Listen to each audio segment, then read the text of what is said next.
അങ്ങനെ തന്നെയാണ്. ഈ ആയത്തിന്റെ ശൈലി നോക്കൂ നിങ്ങൾ. ഈ ഖുർആനിലെ ഈ ആയത്തിൽ അല്ലാഹു തആല ആദ്യം പറയുന്നത് യഹബു ലിമൻ യശാഉ ഇനാസാ, അവൻ ഉദ്ദേശിക്കുന്ന ആളുകൾക്ക് അവൻ പെൺകുഞ്ഞുങ്ങളെ നൽകുന്നു. വയഹബു ലിമൻ യശാഉ ദുകൂർ, അല്ലാഹു ഉദ്ദേശിക്കുന്ന ആളുകൾക്ക് അവൻ ആൺകുട്ടികളെ നൽകുന്നു. ഔ യുസവ്വിജുഹും ദുക്റാനം വഇനാസാ, ചില ആളുകൾക്ക് അല്ലാഹു ആൺകുട്ടികളെയും പെൺകുട്ടികളെയും ഇടകലർത്തി നൽകുകയാണ്. വയജഅലു മൻ യശാഉ അഖീമാ, ചില ആളുകൾക്ക് അല്ലാഹു സന്താനോൽപാദനത്തിനുള്ള ആ ഒരു കഴിവിനെ തന്നെ അല്ലാഹു നൽകുന്നില്ല. കല്യാണം കഴിഞ്ഞിട്ടുണ്ടാവും, പക്ഷേ മക്കളെ നൽകുന്നില്ല. ചിലപ്പോ ആണിനാവാം, പെണ്ണിനാകാം, എല്ലാം അല്ലാഹുവിന്റെ തീരുമാനമാണ്. മക്കൾ അല്ലാഹു നൽകുന്ന റിസ്ഖാണ്. നമുക്ക് ഭാവിയിൽ നൽകപ്പെടേണ്ട റിസ്ഖുകൾ അല്ലാഹു നിശ്ചയിച്ചിരിക്കുന്നതും ആ സന്താനങ്ങളിലൂടെ തന്നെയാണ്. അതുകൊണ്ടാണ് അല്ലാഹുവിനോട് സ്വാലിഹീങ്ങളായ സന്താനങ്ങളെ തേടുന്നു പറഞ്ഞത്. എല്ലാം ഹലാലായത്, എല്ലാം സ്വാലിഹത്തായത്, എല്ലാം ഉദാത്തമായത്, ഒരു കലർപ്പോ ഒരു കറയോ ഒരു കളങ്കമോ ഭൗതിക ലോകത്തുള്ള ഒരു റിസ്ഖിലും നമ്മളാരും ആഗ്രഹിക്കരുത് എന്ന് മാത്രമല്ല, റസ്സാഖാണ് അല്ലാഹു തആല, റാസിഖാണ് അല്ലാഹു തആല. എല്ലാം നൽകാൻ കഴിയുന്നവനാണ് എൻ്റെ നാഥൻ. എനിക്കവൻ നൽകേണ്ടത് തമ്പുരാനെ നാളെ എനിക്ക് സ്വർഗം ലഭ്യമാകാനുള്ള മാർഗത്തിലാവണം, അതിനാവശ്യമായ പശ്ചാത്തലത്തിലാവണം. അതിനാണ് അല്ലാഹുവിനോട്, റസ്സാഖായ അല്ലാഹുവിനോട് എല്ലാവർക്കും ഭക്ഷണം നൽകാൻ കഴിയുന്ന, എല്ലാവർക്കും വിഭവങ്ങൾ നൽകാൻ കഴിയുന്ന, എല്ലാവർക്കും ഭൗതികമായ എല്ലാം നൽകാൻ കഴിയുന്ന ദുൽ ഖുവ്വത്തിൽ മതീൻ, അതിനാവശ്യമായ ശക്തിയും ദാർഢ്യതയും ഉള്ളവനാണ് അല്ലാഹു തആല. നമ്മളിപ്പോ ഒരു മഹലിൽ ജോലി ചെയ്യാണ്, നമ്മൾ തന്നെ പറയും ഞങ്ങളുടെ ഭക്ഷണമാണ് അവർ കഴിക്കുന്നത്, ഞങ്ങൾ ഭക്ഷണം കൊടുക്കുന്ന കുട്ടികളാണ്. പറയുന്നതിൽ തെറ്റായിട്ടല്ല. ഉസ്താദുമാരോട് പറയും നമ്മളുടെ ഭക്ഷണം കഴിച്ച് നാട്ടുകാരുടെ ഭക്ഷണം കഴിച്ച്, പദത്തിൽ തെറ്റില്ല, ആശയത്തിലും തെറ്റില്ല. ഒരു കടയിൽ ജോലി ചെയ്യുന്ന ഒരാൾ എന്റെ മുതലാളി എനിക്ക് ഭക്ഷണം തരുന്ന ആളാണ്, എനിക്ക് അന്നദാതാവാണ്. അങ്ങനെ നമ്മൾ നോക്കുമ്പോ എല്ലാറ്റിനും അങ്ങനെ ഓരോ ഈ ഭൗതിക ലോകത്ത് അതിനാവശ്യമായ മാനദണ്ഡങ്ങളെ അല്ലാഹു തആല നിശ്ചയിച്ചിട്ടുണ്ട്. പക്ഷേ അതിനെല്ലാം അടിസ്ഥാനം, ഇതിന്റെ എല്ലാം ഉത്ഭവം, അതിനാവശ്യമായ ശക്തിയും കഴിവും തന്റെ ഇടവും നൽകുന്നയാൾ ആഫ്രിക്കയിലുള്ള ആളുകളുടെ വിഭവങ്ങളല്ല കേരളത്തിലുള്ളവർ കഴിക്കുന്നത്. ആ അളവിലല്ല നമ്മൾ കഴിക്കുന്നത്. ഞാൻ കഴിക്കുന്ന ഭക്ഷണത്തിന്റെ അളവിലാവുകയില്ല മറ്റൊരാൾ കഴിക്കുന്നത്. നിങ്ങൾ നോക്കൂ, നമ്മുടെ നാഥൻ ഓരോരുത്തർക്കും ആവശ്യമായ അളവിൽ, ഓരോരുത്തർക്കും ആവശ്യമായ ഭക്ഷണത്തിന്റെ രൂപത്തിൽ, വ്യത്യസ്തങ്ങളായ രൂപത്തിൽ റഹ്മാനായ അല്ലാഹ് എല്ലാറ്റിനെയും അവൻ ക്രമീകരിച്ചിരിക്കുകയാണ്. അതുകൊണ്ട് നമ്മളത് ഹലാലായത് നേടിയെടുക്കേണ്ടത് അല്ലാഹുവിൽ നിന്നാണ്, റബ്ബിലേക്കാണ് സമർപ്പിക്കേണ്ടത്. ജോലിയില്ല, പ്രായമായി, അല്ലാഹുവാണ് നൽകുന്നവൻ. ഹദീസിൽ കാണാൻ കഴിയുമല്ലോ, നിങ്ങൾ രോഗിയായിരിക്കുന്ന ആളുകളെ, അല്ലെങ്കിൽ വാർദ്ധക്യത്തിലേക്ക് എത്തിയിരിക്കുന്ന ആളുകളെ ഭക്ഷണം കഴിക്കാനും വെള്ളം കുടിക്കാനും നിങ്ങൾ നിർബന്ധിക്കാൻ പാടില്ല. അയാൾ രോഗിയായി കിടക്കുകയാണ്, നമ്മൾ അയാളെ ഇങ്ങനെ നിരീക്ഷിക്കുകയാണ്. ഗുളിക കൊടുക്കുന്നുണ്ട്, മരുന്ന് കൊടുക്കുന്നുണ്ട്. നമ്മൾ അവരുടെ വായ ഇങ്ങനെ തുറന്നു പിടിച്ച് അവരുടെ വായിലേക്ക് നമ്മൾ ഇങ്ങനെ ഭക്ഷണത്തിന്റെയോ കഞ്ഞിയുടെയോ ഒക്കെ ഭാഗങ്ങൾ ഇങ്ങനെ അവരെ പ്രയാസപ്പെടുത്തുന്ന രീതിയിൽ നമ്മൾ നൽകേണ്ട കാര്യമില്ല. ഹദീസിൽ കാണാം, നബി സല്ലല്ലാഹു അലൈഹി വസല്ലം തങ്ങൾ പറയുന്നുണ്ട്, നിങ്ങൾ അവരെ പ്രയാസപ്പെടുത്തരുത്, കാരണം അല്ലാഹുവാണ് അവർക്ക് ആവശ്യമായ റിസ്ക് നൽകുന്നയാൾ. നിങ്ങൾ കൊടുക്കാതെ, ഭക്ഷണം കൊടുക്കാതെ തന്നെ അവർക്ക് ജീവിക്കാൻ അല്ലാഹു അവസരം കൊടുക്കും.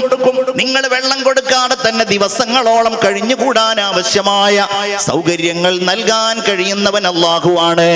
ഞാൻ എൻ്റെ പ്രിയപ്പെട്ട മുഅ്മിനീങ്ങളോട് ഈ സന്ദർഭത്തിൽ ഓർമ്മിപ്പിക്കുന്ന കാര്യം, നമ്മൾ ദുആ ചെയ്യാനിരിക്കുന്നവരാണല്ലോ. നമ്മളുടെ ദുആകളിൽ ഏറ്റവും പ്രധാനപ്പെട്ടത് ഈ ലോകത്ത് ജീവിക്കാൻ ആവശ്യമായ എന്തെല്ലാം ഉണ്ടോ അത് മുഴുവൻ നമുക്ക് നൽകേണ്ടവൻ അല്ലാഹുവാണ്, നൽകുന്നവൻ അല്ലാഹുവാണ്. അത് ഈമാനാണ്. അത് നമ്മളുടെ ഈമാനിന്റെ പ്രധാനപ്പെട്ട ഭാഗമാണ്. ഉമ്മമാരെ, നമ്മളുടെ മാത്രമല്ല, നമ്മളുടെ മക്കളുടെ, നമ്മളുടെ ഭർത്താവിന്റെ, നമ്മുടെ ഉപ്പയുടെ ആ ഒരു ഈമാൻ, അല്ലാഹുവാണത് നൽകുന്നത് എന്ന ഈമാൻ ഒരിക്കലും നമ്മിൽ നിന്ന് ചോർന്നു പോകരുത്. യാ ഇബാദി, ഇവിടുന്ന് പറയുകയാണ് എന്റെ അടിമകളെ. ഒരു ഖുദ്സിയായ ഹദീസിൽ അല്ലാഹു തആല പറയുന്ന കാര്യമാണ്. ഖുദ്സിയായ ഹദീസ് എന്ന് പറഞ്ഞാൽ ഖുർആനിൽ ആ വചനം ഉണ്ടാവുകയില്ല. എന്നാൽ നബി സല്ലല്ലാഹു അലൈഹി വസല്ലമ തങ്ങളിലൂടെ അല്ലാഹു ആ കാര്യം നമ്മെ അറിയിക്കുകയാണ്. യാ ഇബാദി, എന്റെ അടിമകളെ, കുല്ലുകും ജാഇഉൻ, നിങ്ങളെല്ലാവരും വിശന്നവരാണ്. ഇല്ലാ മൻ അത്അംതുഹു, ഞാൻ ഭക്ഷണം കൊടുത്തവരൊഴികെ. അതുകൊണ്ട് ഫസ്തത്ഇമൂനി, നിങ്ങൾ എന്നോട് ഭക്ഷണം തേടിക്കോ. നിങ്ങൾ വിചാരിക്കും എനിക്ക് വലിയ ശമ്പളമുണ്ടല്ലോ, എന്റെ ബാങ്ക് അക്കൗണ്ടിൽ പണമുണ്ടല്ലോ, ഞാൻ ഉദ്ദേശിക്കുന്ന ആഹാരം മുഴുവൻ വാങ്ങാനുള്ള മാർക്കറ്റുകൾ ലഭ്യമാണല്ലോ, പോകാനുള്ള സൗകര്യമുണ്ടല്ലോ, പാചകം ചെയ്യാനുള്ള സന്ദർഭങ്ങളുണ്ടല്ലോ. പക്ഷേ റബ്ബങ്ങ് തീരുമാനിച്ചാൽ, അല്ലാഹു അങ്ങ് നിശ്ചയിച്ചാൽ, പടച്ച തമ്പുരാൻ നിന്റെ തൊണ്ടക്കൊരു പ്രയാസം നിശ്ചയിച്ചാൽ, നിന്റെ വയറിനൊരു ബുദ്ധിമുട്ടുണ്ടാക്കിയാൽ, അല്ലെങ്കിൽ നിനക്കതിനോട് താല്പര്യക്കുറവുണ്ടാക്കിയാൽ, തീർന്നു മനുഷ്യ. അതുകൊണ്ട് ആ കാര്യത്തിൽ നിങ്ങൾ അല്ലാഹുവിനെ കൈവിടാൻ പാടില്ല. നിങ്ങൾ റബ്ബിനോട് നിരന്തരമായി ചോദിച്ചു കൊണ്ടേയിരിക്കണം. നിങ്ങളൊക്കെ നല്ല വസ്ത്രം ധരിക്കുന്നവരാണ്. അല്ലാഹു തആല പറയുകയാണ്, നിങ്ങൾക്കാർക്കും വസ്ത്രങ്ങളില്ലാതെ നിങ്ങളെല്ലാവരും യഥാർത്ഥത്തിൽ നഗ്നരാണ്. കുല്ലുക്കും ആരിൻ, അതുകൊണ്ട് നിങ്ങൾ എന്നോട് വസ്ത്രം തേടിക്കോളൂ. ഞാൻ നിങ്ങളോട് ഓർമ്മപ്പെടുത്തുന്നത്, മുഅ്മിനീങ്ങളെ, നമ്മളുടെ ഈമാനിന്റെ ഏറ്റവും ശക്തമായ പ്രതിഫലനമുണ്ടാകേണ്ടത് ഈ പറയപ്പെട്ട കാര്യങ്ങളിലും കൂടിയാണ്. ഇത് അല്ലാഹുവിനുള്ള വലിയ ഇബാദത്തിന്റെ ഭാഗമാണ്. ഇന്നല്ലാഹ യബ്സുത്തുർ റിസ്ഖ ലിമൻ യശാഉ വയഖ്ദിർ. വളരെ ഗൗരവത്തോടെ ചിന്തിക്കേണ്ട കാര്യമാണ്. ഈ കാര്യത്തിലൊക്കെ നമ്മളുടെ ഇബാദത്തും നമ്മളുടെ തഖ്വയും ചോർന്നു പോയേക്കാം. നിശ്ചയമായും അല്ലാഹുവാണ് റിസ്ഖിനെ വിശാലമാക്കുന്നവൻ. അള്ളാന്റെ നിയന്ത്രണവും റബ്ബിന്റെ തീരുമാനവുമാണ്. നമ്മളുടെ കഴിവുകൊണ്ട് കിട്ടിക്കൊള്ളുന്നില്ല. നമ്മൾ വലിയ ബുദ്ധിമാനായതുകൊണ്ടോ ശക്തിയുള്ള ആളായതുകൊണ്ടോ നമുക്കെല്ലാറ്റിനുമുള്ള തന്ത്രങ്ങൾ ആവിഷ്കരിക്കാൻ കഴിയുന്നത് കൊണ്ടോ നമുക്ക് അല്ലാഹു റബ്ബുൽ ഇസ്സത്ത് ഒരു പക്ഷേ നമ്മൾ മനസ്സിൽ കാണുന്ന ആ ഒരു വിശാലത കിട്ടിക്കൊള്ളുന്നില്ല. പക്ഷേ നഫ്സ് ഉണ്ടായാൽ അതിനേക്കാളും വലിയ റബ്ബിൽ നിന്ന് നേടിയെടുക്കാൻ കഴിയുന്ന മറ്റൊന്നുമില്ല. ഞാൻ പറയുന്ന കാര്യങ്ങൾ മനസ്സിലാക്കണം. എന്താ പറഞ്ഞത്?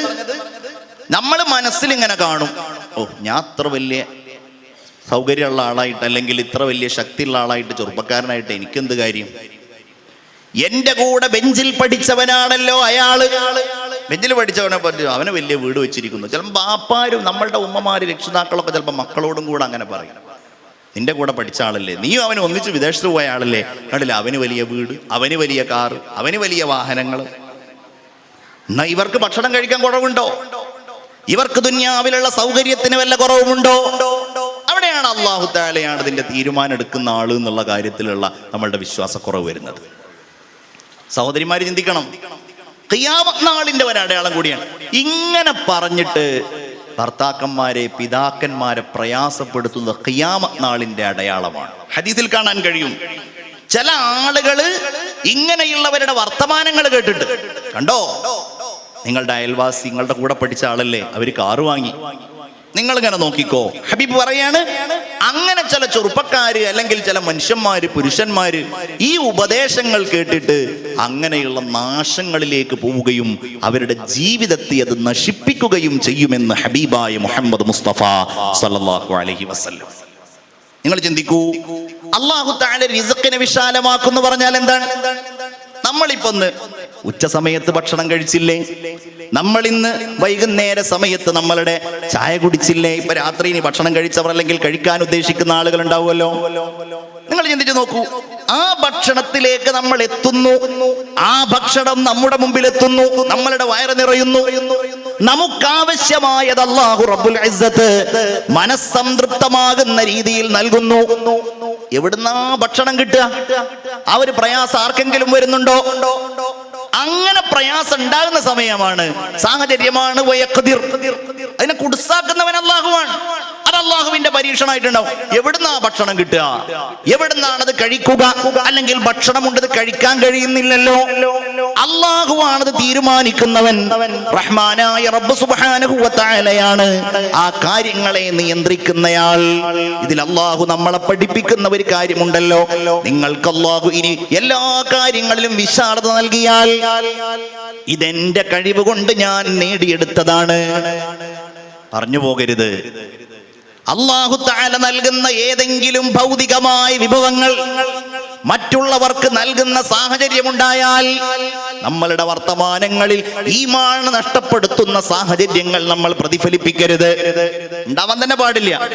ഇനി ഞാൻ അവർക്ക് കൊടുക്കില്ല, ഉദാഹരണം, ഇനി ഞാൻ അവർക്ക് ഭക്ഷണം കൊടുക്കില്ല, ഇനി ഞാൻ അവരെ സഹായിക്കുകയില്ല.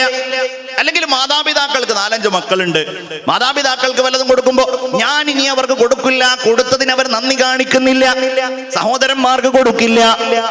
വേറെ ചിലപ്പോൾ വേറെ ഏതെങ്കിലും കാര്യത്തിന് വേണ്ടി പറയുമ്പോൾ പറയും, ഇത് ഞാൻ എന്റെ കഴിവ് കൊണ്ട് നേടിയെടുത്തുണ്ടാക്കിയതാണ്.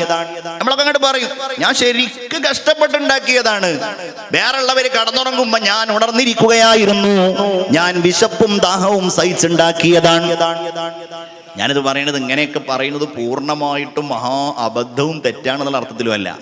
പക്ഷെ ആ പറയുന്ന സാഹചര്യത്തിൽ എന്താണ് അവന്റെ മനസ്സിന്റെ അകത്തുള്ള വിചാരം, അവിടെയാണ് പ്രശ്നം, അവിടെയാണ് പരാജയപ്പെടുക. ഇതാരുടെ വർത്തമാനമാണ്? നിങ്ങൾ നോക്കണം, ഇതാരുടെ വർത്തമാനമാണ്? ആരാണ് ഇങ്ങനെ പറഞ്ഞത്? ഇതെല്ലാം ഞാൻ ഉണ്ടാക്കിയതാണെന്ന് ആരാ പറഞ്ഞത്? നമ്മൾ ചിന്തിച്ചു നോക്കണം. ഞാൻ 2 സന്ദർഭങ്ങൾ പറയുകയാണ്. ഒന്ന്, മഹാനായ സയ്യിദുന അബൂബക്കർ സിദ്ദീഖ് റളിയല്ലാഹു തആല അൻഹു. മഹാനവറുകളുടെ ജീവിതത്തിൽ നേരിടേണ്ടി വന്ന വലിയ പരീക്ഷണങ്ങളിൽ ഒന്നായിരുന്നു മഹാനവറുകളുടെ മകളായ ആയിഷ റളിയല്ലാഹു അൻഹക്കെതിരായി മദീനയിൽ ഉണ്ടായിരുന്ന കപടവിശ്വാസികൾ കുപ്രചാരണം നടത്തി പ്രയാസപ്പെടുത്തിയ സന്ദർഭം. ഞാനത് വിശദീകരിക്കുന്നില്ല. നബി സല്ലല്ലാഹു അലൈഹി വസല്ലമ തങ്ങൾക്കും ആയിഷ ബീവിക്കുമെതിരായി അവരുടെ ജീവിതത്തെ കളങ്കപ്പെടുത്തുന്ന രീതിയിൽ കപടവിശ്വാസികൾ, മുനാഫിഖുകൾ മക്കയിൽ വലിയ കുപ്രചാരണങ്ങൾ നടത്തി. ആയിഷ ബീവിക്ക് ദിവസങ്ങളോളം വലിയ മനപ്രയാസവും രോഗവും ഉണ്ടായി. റസൂലിന്റെ വീട്ടിൽ നിന്ന് അബൂബക്കർ എന്നവരുടെ വീട്ടിലേക്ക് ആയിഷ റളിയല്ലാഹു അൻഹ താമസിക്കേണ്ടി വന്നു, മാറിയിട്ട്. അങ്ങനെ കഴിഞ്ഞുകൂടി ദിവസങ്ങൾ കഴിയുമ്പോഴാണ് സൂറത്തുൻ നൂറിലെ 20ഓളം വരുന്ന ആയത്തുകൾ അവതരിപ്പിച്ച് അല്ലാഹു തആല ആയിഷ ബീവി റളിയല്ലാഹു അൻഹ നിരപരാധിയാണ് എന്ന് പ്രഖ്യാപിക്കുന്നത്. അപ്പൊ അല്ലാഹു തആല ആയിഷ ബീവിയെ സംബന്ധിച്ച് ആരൊക്കെയാണോ ഈ അപവാദ പ്രചാരണങ്ങൾ നടത്തിയത് അവർക്കെതിരായി കണിശമായ ശിക്ഷാ നടപടി സ്വീകരിക്കണം എന്ന് പ്രഖ്യാപിക്കുകയുണ്ടായി. ഒരാളെ സംബന്ധിച്ച് വ്യഭിചാരോപണം പറയാ, ഖദ്ഫ് പറയാന്നാ പറയാ. അങ്ങനെ പറഞ്ഞിട്ടുണ്ടെങ്കിൽ അയാൾക്ക് ഇസ്ലാമിക കോടതിയാണ് എങ്കിൽ നൽകപ്പെടുന്ന ഒരു ശിക്ഷയുണ്ട്, 80 അടിയടിക്കുക. അതാണ് ഒന്നാമത്തെ ശിക്ഷ. അയാളുടെ സാക്ഷ്യം സ്വീകരിക്കാതിരിക്കുക, ആ ശിക്ഷ കഴിഞ്ഞിട്ടുണ്ടാകുന്ന വേറൊരു സംഗതിയാണ്. അയാളുടെ സാക്ഷ്യം സ്വീകരിക്കാതിരിക്കുക. മാത്രമല്ല, അയാൾ ഏറ്റവും വലിയ ദുർമാർഗിയായിട്ട് പ്രഖ്യാപിക്കപ്പെടുക, അതിന്റെ ഭാഗമാണ്.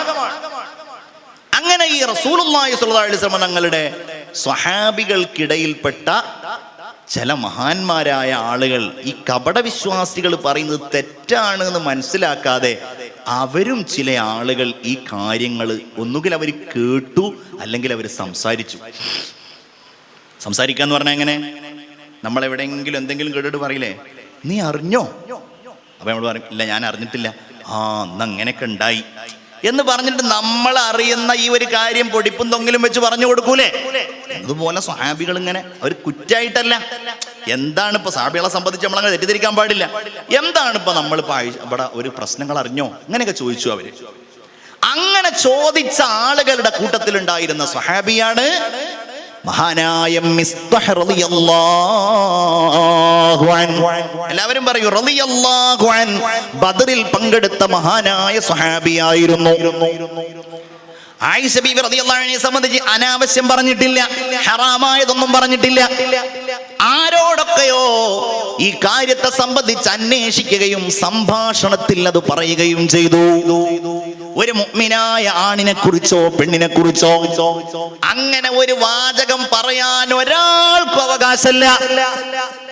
നമ്മൾ ഇന്നത്തെ കാലത്ത് അത് വേറൊരു വിഷയമാണ്. ഈമാൻ പൊളിഞ്ഞു പോകും, അമലുകൾ മുഴുവൻ പൊളിഞ്ഞു പോകും. ഇവിടെ വെച്ചുകൊണ്ട് നമുക്ക് ഇസ്ലാമിന്റെ കോടതിയിലുള്ള നടപടികൾ സ്വീകരിക്കേണ്ട കാര്യമുണ്ടാവുകയില്ല.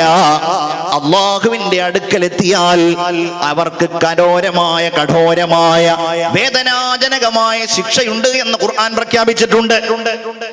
അങ്ങനെ മിസ്തഹ് റളിയല്ലാഹു അൻഹു ഈ വിഷയത്തിൽ ഇടപെട്ടിട്ടുണ്ട് എന്നുള്ള വിവരം അറിഞ്ഞു, ശിക്ഷ നടപ്പിലാക്കി. ഈ മിസ്തഹ് എന്നവരുടെ പ്രത്യേകത എന്താണെന്നറിയോ? അബൂബക്കർ റളിയല്ലാഹു അൻഹുവിന്റെ വീട്ടിൽ നിന്നാണ് അവർ ഭക്ഷണം കഴിച്ചിരുന്നത്. നമ്മളുടെ അബൂബക്കർ റളിയല്ലാഹു അൻഹുവിന്റെ ഒരു ബന്ധു കൂടിയാണ്, അമ്മായിയുടെയോ മറ്റോ മകനും കൂടിയാണ്. അതുകൊണ്ട് മദീനയിൽ ആ വീട്ടിൽ വന്നിട്ടാണ് ഭക്ഷണം കഴിക്കുക. സൗകര്യങ്ങളൊക്കെ സിദ്ദീഖ് എന്നവർ ചെയ്തു കൊടുക്കുന്നതാണ്. അപ്പൊ സിദ്ദീഖ് ഈ വിവരം അറിഞ്ഞപ്പോ, അബൂബക്കർ വളരെ നിർമ്മലനാണ്, വളരെ നൈർമല്യമുള്ള ദയയുള്ളയാളാണ്. എന്റെ മകൾക്കെതിരായി ഇങ്ങനെ ഒരു ആരോപണത്തിന്റെ ഏതോ ഭാഗത്തുകൂടെ എന്നാലും മിസ്തഹ് പോയല്ലോ എന്ന വേദനയിൽ സിദ്ദീഖ് എന്നവർ പറഞ്ഞു, ഇനി ഞാൻ അദ്ദേഹത്തിന് ഭക്ഷണം കൊടുക്കുകയില്ല, ഇനി മിസ്തഹിന് എന്റെ വീട്ടിൽ നിന്ന് ഞാൻ ഒന്നും കൊടുക്കുകയില്ല, ഉറപ്പ് ഞാനൊന്നും കൊടുക്കൂല. അങ്ങനെ നമ്മളും പറയില്ല ഇടക്ക്, ഇനി എന്റെ വീട്ടിൽ നിന്ന് വരണ്ട, ഇനി അവന് ഞാനൊന്നും കൊടുക്കൂല. ഞാനിത് പറയുന്നത് എന്തിനാണ്? എന്തെങ്കിലും അങ്ങനെയൊക്കെ പറഞ്ഞവരുണ്ടെങ്കിൽ, പറഞ്ഞു പോയവരുണ്ടെങ്കിൽ, സിദ്ദീഖ് എന്നവരും അങ്ങനെ പറഞ്ഞിട്ടുണ്ടെന്ന് സമാധാനിക്കാനല്ല, പിന്നെ സിദ്ദീഖ് എന്നവരോട് അല്ലാഹു തആല അത് മാറ്റാൻ പറഞ്ഞു. അങ്ങനെ പറയരുത് എന്ന് പറഞ്ഞു. തരുന്നവൻ അല്ലാഹുവാണ്. അല്ലാഹു തആല സൂറത്തുൻ നൂറിന്റെ ഒരു ഭാഗത്ത് പ്രഖ്യാപിക്കുകയാണ്, വലാ യഅ്തലി ഉലുൽ ഫദ്ലി മിൻകും വസ്സഅഹ, നിങ്ങളിൽ നിന്ന് അല്ലാഹു ഔദാര്യം നൽകിയവരും സമ്പന്നത നൽകിയ ആളുകളും ഒരിക്കലും സത്യം ചെയ്തു പറയാൻ പാടില്ല. എന്ത് പറയാൻ പാടില്ല? ഞങ്ങളിനി ഒന്നും കൊടുക്കുകയില്ല എന്ന് പറയാൻ പാടില്ല.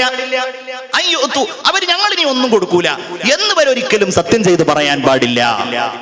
അപ്പൊ നിങ്ങളെ പറ്റിയിട്ട് ഇങ്ങനെ പറഞ്ഞല്ലോ, നിങ്ങളുടെ മകളെ പറ്റി ഇങ്ങനെ പറഞ്ഞല്ലോ, അതിനെന്താ പരിഹാരം? ഫല്യഅഫൂ വല്യസ്ഫഹൂ, അവര് മാപ്പ് കൊടുക്കട്ടെ, അവര് വിട്ടുവീഴ്ച ചെയ്യട്ടെ. അള്ളാഹു ചോദിക്കുകയാണ്, ഇങ്ങനെ ചെയ്യുമ്പോ അവരുടെ ദോഷങ്ങൾ മുഴുവൻ അള്ളാഹു പൊറുക്കുന്നതല്ലേ അവരിഷ്ടപ്പെടുന്നത്? ഈ മഹാനായ സിദ്ദീഖ് റളിയല്ലാഹു അൻഹു ഈ വചനം ഇറങ്ങിയപ്പോ ഉറക്കെ വിളിച്ചു പറഞ്ഞു, നബിയേ, അള്ളാഹു എന്റെ ദോഷം പൊറുക്കുന്നതാണ് എനിക്കിഷ്ടം. അത് പറയുക മാത്രമല്ല, മുമ്പ് മിസ്തഹിന് നൽകിയിരുന്നതിനേക്കാൾ വലിയ ആനുകൂല്യങ്ങൾ മഹാനായ സിദ്ദീഖ് റളിയല്ലാഹു അൻഹു മഹാനായ മിസ്തഹ് റളിയല്ലാഹു അൻഹുവിന് നൽകി എന്നും പിന്നീട് ചരിത്രത്തിൽ നമുക്ക് കാണുവാൻ കഴിയും. അള്ളാഹു നമുക്കൊക്കെ ഈമാൻ നൽകട്ടെ. എല്ലാവരും ആമീൻ പറയും. അള്ളാഹു നമുക്ക് നാഫിയായ ഇൽമിനെ നൽകട്ടെ. മനസ്സിലൊക്കെ, നമ്മളുടെയൊക്കെ ജീവിതത്തിലും മനസ്സിലൊക്കെ വരുന്ന ഇങ്ങനെയുള്ള ദുഷ്ടാട്യങ്ങളെ, ദുഷ്ചിന്തകളെ, അഹംഭാവങ്ങളെ അള്ളാഹുവേ ഞങ്ങളുടെ കൽബിൽ നിന്ന് നീ ഇറക്കി കളയണേ തമ്പുരാനെ. ആമീന യാ റബ്ബൽ ആലമീൻ. നിങ്ങളുടെ അടുക്കലേക്ക് ബക്കറ്റുമായിട്ട് നമ്മളുടെ സംഘാടകരാരാണ് വരുന്നുണ്ടെന്നാണ് പറഞ്ഞത്. എവിടെ ബക്കറ്റുകാരൻ? എവിടെ? ഞാൻ തന്നെ പതുക്കെ ഒന്ന് തുടങ്ങാം. സമ്മതിക്കാണോ വരുന്നത്? മൂപ്പരാണ് നമ്മളെ ഭക്ഷണം കഴിക്കാൻ കൊണ്ടുപോയ ആൾ. ബിസ്മില്ലാഹിർ റഹ്മാനിർ റഹീം. ചെറിയ ബക്കറ്റാണ്, പെട്ടെന്ന് നിറയും. അപ്പം റിസ്ക്കിനെ പറ്റിയിട്ടാണല്ലോ പറയണത്. നല്ലൊരു നിയ്യത്തോടെ ബിസ്മില്ലാഹിർ റഹ്മാനിർ റഹീം മിമ്മാ റസഖ്നാകും എന്നാണ് ഖുർആനിൽ പറഞ്ഞത്. നമ്മൾ നൽകിയതിൽ നിന്ന് ഇൻഷാ അല്ലാഹ് വഅൻഫിഖൂ, നിങ്ങൾ ചെലവഴിക്കുക. അപ്പൊ ആ ഒരു വാള് കേൾക്കുന്ന മുഅ്മിനീങ്ങൾ നല്ലൊരു സ്വതക്ക 10 രൂപയൊക്കെ കൊടുക്കാൻ വേണ്ടിയിട്ട് ഇങ്ങനെ റെഡിയായി വന്ന ആളുകളുണ്ടാവും. അവരൊക്കെ അതൊരു 100 അല്ലെങ്കിൽ ഒരു 50 200 500 നല്ലൊരു സ്വതക്ക. എല്ലാവരും ആമീൻ പറയും. അല്ലാഹുവേ, നിയ്യത്തുകളെ നീ പൂർത്തിയാക്കണേ തമ്പുരാനെ. എന്ത് മുറാദോടെയാണോ അത് കൊടുക്കുന്നത് നീ ഹാസിലാക്കണേ റഹ്മാനെ. അപ്പൊ നമ്മൾ പറഞ്ഞ രണ്ടാമത്തെ കാര്യം എന്താണ്? എന്റെ അഭിപ്രായത്തിൽ അത് എന്റെ കഴിവുകൊണ്ട് കിട്ടിയതാണ്. ഞാൻ ഗൾഫിൽ പോയി അധ്വാനിച്ചത് കൊണ്ട് കിട്ടിയതാണ്. മുഅ്മിനീങ്ങളെ, വളരെ ഗൗരവമേറിയ ഒരു പദമാണത്. നമ്മൾ നമ്മളുടെ മക്കൾക്ക് ഒരിക്കലും കൈമാറാൻ പാടില്ലാത്ത, വളരെ പ്രയാസപ്പെടുത്തുന്ന ഒരു പ്രത്യേകമായിരിക്കുന്ന ഒരു പ്രസ്താവന കൂടിയാണത്. മക്കളുടെ മുമ്പിൽ പോലും, ഭാര്യയുടെ മുമ്പിൽ പോലും മുഅ്മിനീങ്ങളെ നമ്മളത് പറയാൻ പാടില്ല. ഭാര്യയോട് പറയാൻ പാടില്ല, മക്കളോട് പറയാൻ പാടില്ല. കാരണം നമുക്ക് അല്ലാഹു റബ്ബുൽ ഇസ്സത്ത് ഏൽപ്പിച്ച ദൗത്യം കൂടിയാണ്. ഇവർക്കൊക്കെ നമ്മൾ അധ്വാനിച്ച് പ്രയാസപ്പെട്ടിട്ടോ അധ്വാനിച്ചിട്ടോ നമ്മൾ ഇവർക്ക് ആവശ്യമായ ഭൗതികമായ സൗകര്യങ്ങൾ നൽകുക എന്നുള്ളത് തന്നെയല്ല, ആ ഭാര്യയും മക്കളെയൊക്കെ അല്ലാഹു തആല നമുക്ക് നൽകിയത് കൊണ്ടാണ് നമുക്ക് അല്ലാഹു തആല ഗിന നൽകിയത് എന്ന് ഖുർആനിൽ അല്ലാഹു പറയാം. നീ ഒറ്റക്കായിരുന്നെങ്കിൽ അല്ലാഹു ഇത്രയും തന്നോളന്നില്ല അല്ലേ? നമ്മൾ ചോദിക്കും, എന്താ മോന്റെ കല്യാണം നടത്തുന്നില്ലേ? എന്താ മറുപടി? എങ്ങനെ ഇപ്പൊ അവനെ കൊണ്ട് കല്യാണം കഴിപ്പിക്കുക? അവന്റെ അടുക്കൽ എന്താ ഉള്ളത് ചോദിക്കും. കുട്ടികളോട് നമ്മൾ ചോദിക്കുകയാണ്, എത്ര വയസ്സായി? 26 വയസ്സായി. എന്താ പെണ്ണൊന്നും കിട്ടുന്നില്ലേ? എന്തേട്ടാ ഞാൻ പെണ്ണ് കെട്ടുക? മനുഷ്യ, അള്ളാഹു ഏറ്റെടുത്ത കാര്യമല്ലേ? പടച്ചോനെ ഏറ്റെടുത്ത കാര്യമാണ് എന്ത്? നീ ധൈര്യമായിട്ട് കല്യാണം കഴിച്ചോ. നമ്മളിപ്പോ ഈ ഒരു നിക്കാഹിന്റെ സദസ്സിൽ പോയാല് ഞാൻ പലപ്പോഴും ചിന്തിക്കാറുണ്ട്, നിക്കാഹിന്റെ സദസ്സിൽ അവിടെ ഉണ്ടാകുന്ന ഖുതുബയുണ്ട്. ആ ഖുതുബ ശരിക്ക് ആ നിക്കാഹ് ചെയ്യുന്ന ചെറുപ്പക്കാർക്ക് മാത്രമുള്ളതല്ല. ആ നിക്കാഹ് ചെയ്യുന്ന കുട്ടികൾക്ക്, വലിയനും അതല്ലെങ്കിൽ അവിടെയുള്ള ആ പുതിയാപ്പിളക്കും മാത്രമുള്ളതല്ല. അവിടെ ആ നിക്കാഹ് വിജയിപ്പിക്കാൻ വേണ്ടി വന്നിരിക്കുന്ന ബന്ധുക്കൾ ഉണ്ടാവും, മിത്രാദികളൊക്കെ ഉണ്ടാവും, അവർക്ക് കൂടെ ഉള്ളതാണ്. എന്താണ് അല്ലാഹു തആല പറയുന്നത്? വഅൻകിഹുൽ അയാമാ മിൻകും അല്ലേ? ഇവിടെ നടത്തുകയാണല്ലോ, പിന്നെ പറയുന്നത് ആരോടാ? ബാക്കിയുള്ളവരെ വാങ്കിഹു, നിങ്ങളൊക്കെ കല്യാണം കഴിച്ചു കൊടുക്കൂ. ആർക്ക്? അൽ അയാമ. നിങ്ങളുടെ വീട്ടിൽ മകൾ കല്യാണപ്രായം എത്തിയിട്ട് കല്യാണം കഴിച്ചതിനെ പറ്റി ആലോചിക്കാത്ത സാഹചര്യം ഉണ്ടോ? അവൾക്ക് നല്ല പുതിയാപ്പിളയെ കണ്ടെത്ത്. അവിടെയുള്ള ആൺകുട്ടികളുണ്ടോ 24, 25, 23 ഒക്കെ വയസ്സായവര്? നിങ്ങൾ കല്യാണം കഴിച്ചു കൊടുക്ക്, പൈസ അല്ലല്ലേ? വസ്സാലിഹീന, നല്ലവരൊക്കെ നിങ്ങൾ കല്യാണം കഴിച്ചു കൊടുക്ക്. നിങ്ങളുടെ മിൻ ഇമാഇക്കും വ ഇബാദിക്കും വഅൻകിഹുൽ അയാമാ മിൻകും വസ്സാലിഹീന മിൻ ഇബാദിക്കും വ ഇമാഇക്കും. പറയാൻ യകൂനു ഫുഖറാ, അവര് പൈസ ഇല്ലാത്തവരാണോ? യുഗ്നിഹിമുല്ലാഹു മിൻ ഫളിലി, അല്ലാഹു അവന്റെ ഔദാര്യത്തിൽ നിന്ന് അവർക്ക് ഗിന നൽകുന്നതാണ്. അപ്പൊ കല്യാണമൊക്കെ കഴിഞ്ഞാല് അവർക്കത് ജോലി ചെയ്യാനുള്ള ഒരു അവസരം അല്ലാഹു കൊടുക്കും. വിദേശത്ത് പോയാൽ അല്ലാഹു റിസ്കിന്റെ കവാടങ്ങൾ തുറന്നു കൊടുക്കും. എന്താ കാര്യം? ഇതുവരെ അവരുടെ ഉത്തരവാദിത്തത്തിലില്ലാത്ത ആളുകൾ ഇതാ ഉണ്ടാവാൻ തുടങ്ങിയിരിക്കുന്നു. അത് അല്ലാഹു ഏറ്റെടുത്തതാണ്. അതുകൊണ്ട് ഞാൻ പറഞ്ഞത്, നമ്മളുടെ ഭാര്യയോടത് പറയേണ്ട കാര്യമില്ല, മക്കളോടത് പറയേണ്ട കാര്യമില്ല. അങ്ങനെ പറഞ്ഞവനാരാണ്?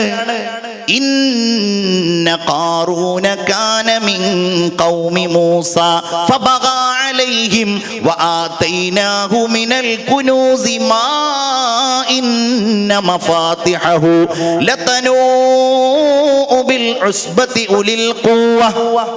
ഖാറൂൻ മൂസ അലൈഹിസ്സലാമിന്റെ അനുയായികളിൽപ്പെട്ടയാളായിരുന്നു. അനുയായികളിൽപ്പെട്ട ആള് പറഞ്ഞാൽ മൂസാ നബിയുടെ ഒരു സ്വഹാബി എന്ന് വേണമെങ്കിൽ പറയാം. മൂസാ നബിയുടെ ഏറ്റവും അടുത്തയാൾ. കിതാബ് അറിയാം, തൗറാത്ത് അറിയാം, ഇൽമ് അറിയാം, നന്നായിട്ട് ജ്ഞാനമുള്ള ആളാണ്. പക്ഷേ മിനൽ കുനൂസ്, പടച്ചോൻ പറയണോ, അവനക്ക് ആവശ്യമായ റിസ്ഖും ആവശ്യമായ വലിയ സമ്പാദ്യമൊക്കെ നമ്മൾ തന്നെ കൊടുത്തത്. അപ്പൊ മൂസാ നബിയും കൂടെ ഉണ്ടായിരുന്ന മുഅ്മിനീങ്ങളൊക്കെ അവനോട് പല ഘട്ടങ്ങളിലും പോയി പറഞ്ഞിട്ടുണ്ട്. എന്ത്? അള്ളാഹ് നിനക്ക് തന്ന ഔദാര്യല്ലേ, നീ അതിൽ നിന്ന് അള്ളാഹുവിന്റെ മാർഗത്തിൽ ചെലവഴിക്കേണ്ടത് കൊടുക്ക്. നീ അള്ളാഹുവിന്റെ മാർഗത്തിൽ ചെലവഴിക്കേണ്ടത് കൊടുക്കുന്ന പറഞ്ഞ എന്താ? നിങ്ങൾക്ക് ഭാര്യ, മക്കള്, നിങ്ങളുടെ ജീവിത പശ്ചാത്തലം അത് മാത്രമല്ല മുഅ്മിനേ. നമ്മൾ പറയും കുറെ കാര്യങ്ങൾ സുന്നത്താണല്ലോ. ആ സുന്നത്ത് പലതും നിർബന്ധത്തിന് സമാനമായ സുന്നത്തുകളാകും. പള്ളി നിലനിർത്തുക, ദീനിന്റെ ചലനങ്ങൾ നിലനിർത്തുക, ദീനിന്റെ പുരോഗതികൾക്ക് വേണ്ടിയിട്ട് സഹായിക്കുക, സാമ്പത്തികമായ പിൻബലവും പിന്തുണയും ഇത്തരം കാര്യങ്ങൾക്ക് നൽകുക. നിങ്ങളുടെ ചുറ്റുപാടുകളിലുള്ള പാവപ്പെട്ടവരുണ്ടാകും, യതീമുകൾ ഉണ്ടാകും, അതുപോലെ വീടില്ലാത്തവരുണ്ടാകും. ഇതിൽ പലതും നമ്മളിതൊക്കെ എന്റെ വക സ്വതക്കയാണല്ലോ.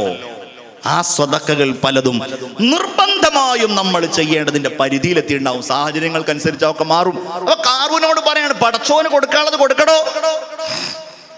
പറഞ്ഞ മറുപടി എന്താ? ഖാല ഇന്നമാ ഊതീതുഹു അലാ ഇൽമിൻ ഇൻദീ, എന്റെ പരിജ്ഞാനം കൊണ്ട് ഞാൻ നേടിയെടുത്തതല്ലയോ ഇവ. എങ്ങനെയാ ഞാൻ പടച്ചോന് കൊടുക്കുക. അങ്ങനെ കൊടുക്കാൻ എന്നെ കൊണ്ട് കഴിയില്ല. ഞാൻ നിങ്ങളോട് ഓർമ്മപ്പെടുത്തുന്നു, ജീവിതത്തിൽ നമ്മൾ തൊഴിലാളികളോട് ഇത് പറയുമ്പോ, നമ്മളുടെ ഭാര്യയോട് ഇത് പറയേണ്ടി വരുമ്പോ, അതല്ലെങ്കിൽ നമ്മളുടെ വേണ്ടപ്പെട്ടവരോട് ഏതെങ്കിലും ഒരൊറ്റ തവണ നമ്മൾ ഈ ഒരു സ്വഭാവത്തിൽ വർത്തമാനം പറഞ്ഞാൽ, മുഅ്മിനേ, ഖാറൂനിന് അല്ലാഹു തആല കൊടുത്ത ശിക്ഷ എന്താണ്? ഫഖസഫ്നാ ബിഹി വബിദാരിഹിൽ അർള്, അവനെയും അവന്റെ ആ വീടിനെയും അവന്റെ ആ കൊട്ടാരത്തെയും ഭൂമിയിലേക്ക് നാം അങ്ങാഴ്ത്തിക്കളഞ്ഞു. ഈജിപ്തിൽ പോയാൽ അവിടെയുണ്ട് ഖാറൂൻ ലേക്ക് എന്ന് പറഞ്ഞിട്ട് വലിയൊരു തടാകമുണ്ട്. എൻ്റെ പേര് ഖാറൂൻ ലേക്ക് എന്നാണ്. അപ്പൊ ഖാറൂനിന്റെ കൊട്ടാരവും അവന്റെ വാസസ്ഥലവും സമ്പത്തും എല്ലാം കൂടെ നിന്നിരുന്ന സ്ഥലം അതാണെന്നാണ് പറയപ്പെടുന്നത്. അവിടെ അങ്ങനെ മുങ്ങി. അല്ലാഹു പറയാണ്, ഇങ്ങനെ മുങ്ങിയില്ലേ, നമ്മൾ അവനോട് താഴ്ത്തിക്കളഞ്ഞില്ലേ.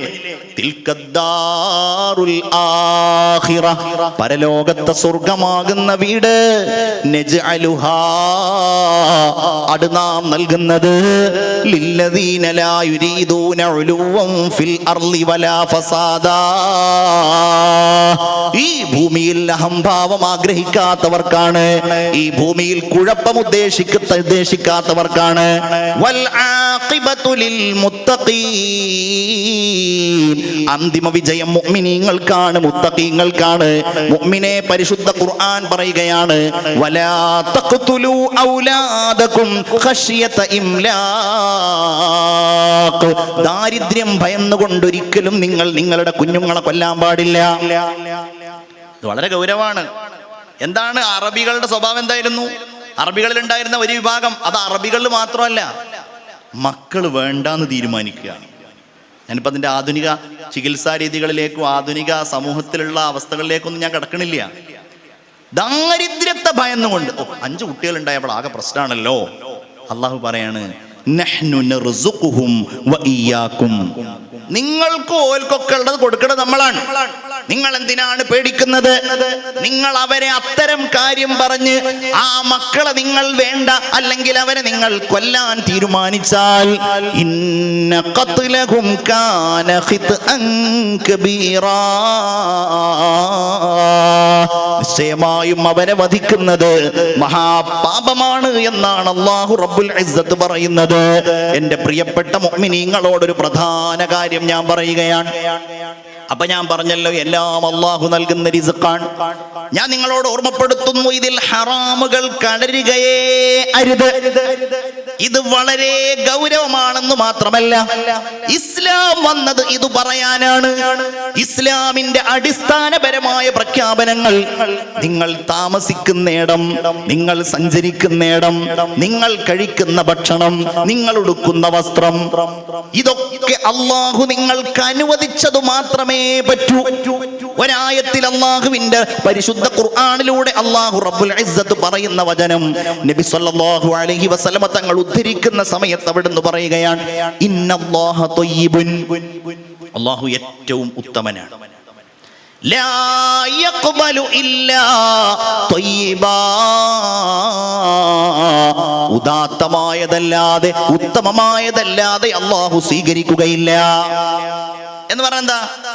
നിങ്ങൾ ഉദാത്തമായതല്ലാതെ അകത്തേക്ക് കൊണ്ടുപോയാൽ, നിങ്ങൾ പലിശ വാങ്ങിയാൽ, നിങ്ങൾ പലിശ ഉപയോഗിച്ച് വല്ലതും ചെയ്താൽ, നിങ്ങൾ ഹറാമായ സമ്പാദ്യം നിങ്ങളുടെ വീടുമായി, നിങ്ങളുടെ സ്വത്തുമായി ബന്ധപ്പെട്ട് ചേർത്ത് കഴിഞ്ഞാൽ, നിങ്ങളുടെ മക്കൾക്ക്, നിങ്ങളുടെ കുടുംബത്തിനൊക്കെ നിങ്ങൾ ആ ഹറാമിൽ നിന്ന് വല്ലതും കൊടുത്താൽ, ലാ യഖ്ബലു, അല്ലാഹു അത് സ്വീകരിക്കുകയില്ല.